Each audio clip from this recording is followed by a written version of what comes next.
Hello friends, welcome to my channel miracle of God. जय श्री राम। आज हम बात करेंगे शिरडी के साईं बाबा के बारे में। कौन है साईं बाबा, को यह नाम किसने दिया, और बाबा के बारे में कुछ अनसुनी कहानियां।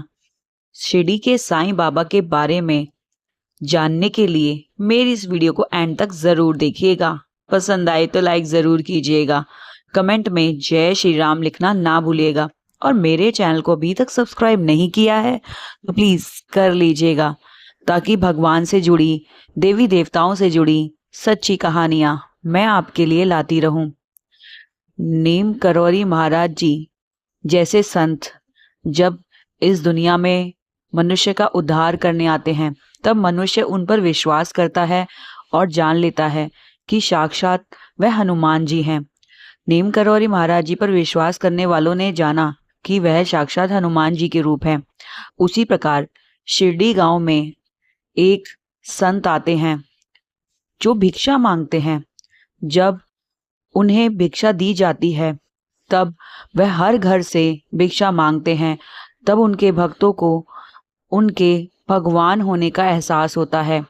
वह समझते हैं कि यह कोई भिक्षुक नहीं, यह साक्षात परमेश्वर हैं, और साईं बाबा के परमेश्वर रूप का उन्हें साक्षात्कार होता है। इसी प्रकार जब जब आपको अपने भगवान की आवश्यकता पड़ती है तो भगवान अनेक संतों के रूप में इस धरती पर आते हैं और आपको समानता का और सत्य का मार्ग दिखाकर आपको को नेकी की राह पर लेकर जाते हैं।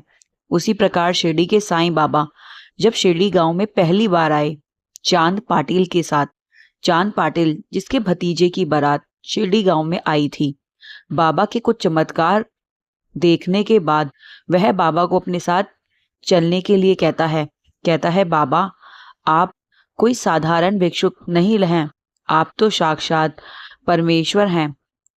आप मेरे साथ चलिए, आपका मैं भक्त हो गया हूँ।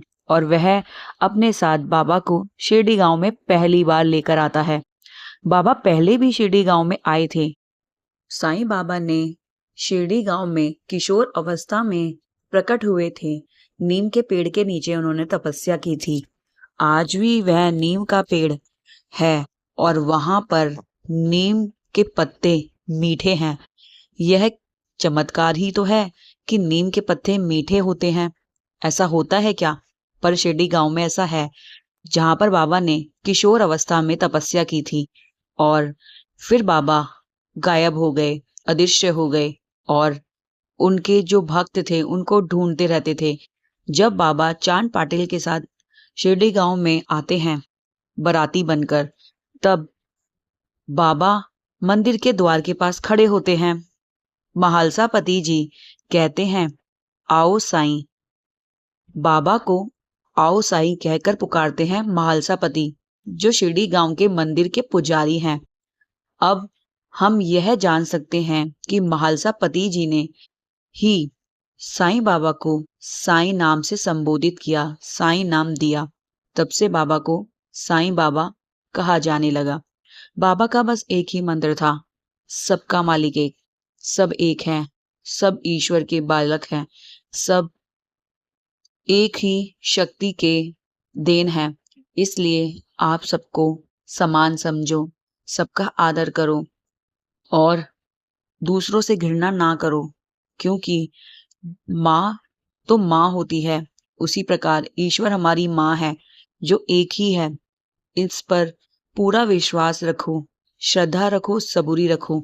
बाबा ने अपनी शिक्षाओं में 11 वचनों में यही समझाया, जो ईश्वर पर विश्वास रखेगा और श्रद्धा रखेगा, सब्र रखेगा, उसके पास कभी कोई परेशानी नहीं आएगी, और अगर आएगी भी तो ईश्वर सब संभाल लेंगे।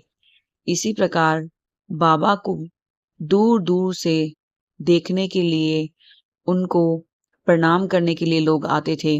बाबा के भक्त हिंदू, मुस्लिम, सिख, ईसाई सभी थे, और विदेशी भी बाबा को मानते हैं। साईं बाबा के भक्त बाबा के दर्शन करने शिरडी आते हैं। शिरडी आने के बाद वह बाबाओं की लीलाओं को देखते हैं। आज भी शिरडी के साईं बाबा उनके भक्तों को दर्शन देते हैं और जो एक बार शिरडी आकर बाबा के दर्शन कर लेता है वह उनका भक्त हो जाता है। उस भक्त को यकीन हो जाता है कि शिरडी के साईं बाबा भिक्षुक नहीं थे, वह तो साक्षात परमेश्वर हैं। हमारे लिए, हम साईं भक्तों के लिए साईं बाबा ईश्वर हैं। पर बाबा ने कभी ऐसा नहीं कहा। वह अपने ईश्वर होने पर हमेशा मना करते थे। कहते थे, ईश्वर तो एक है, बस हम उनके हैं, हमें उन्होंने बनाया है। परंतु बाबा के चमत्कार और जो भक्त बाबा के साथ रहते थे, उन्हें पता है कि बाबा उनके भगवान हैं। बाबा को जिस रूप में चाहो उसी रूप में दर्शन दे देते हैं। बाबा के भक्तों ने बाबा को कई बार आजमाया और बाबा को उसी रूप में माना, देखा जिस रूप में वह बाबा को देखना चाहते थे। चाहे वह दुर्गा मैया हो, चाहे वह कृष्ण कन्हैया, बाबा हर रूप में अपने भक्तों को दर्शन देते थे। बाबा के दर्शन करने के बाद आप स्वयं में परिवर्तन पाएंगे।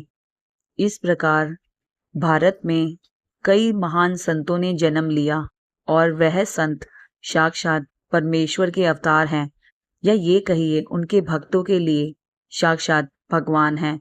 हमारे लिए साईं बाबा भगवान हैं और रहेंगे, क्योंकि बाबा ने हमारा साथ हर कदम पे दिया। हर खुशी में, हर दुख में साईं बाबा ने हमारा साथ दिया है। आज का दिन बृहस्पतिवार, थर्सडे का दिन साईं बाबा को समर्पित है, क्योंकि साईं बाबा की खास पूजा इसी दिन की जाती है। साईं बाबा तो हमारे पास हमेशा से हैं। हर परेशानी में, सुख में बाबा हमारे साथ खड़े हैं। बस सच्चे मन से साईं को याद करोगे तो बाबा आज भी अपने भक्तों को दर्शन देते हैं। आई होप साईं बाबा से जुड़ी हुई ये सच्ची कहानी हम साईं भक्तों की यदि आपको पसंद आई हो तो कमेंट में ओम साईं राम लिखना ना भूलिएगा। Thank you for watching. जय श्री राम, जय नीम करोरी महाराज जी। ओम साईं राम। Thank you.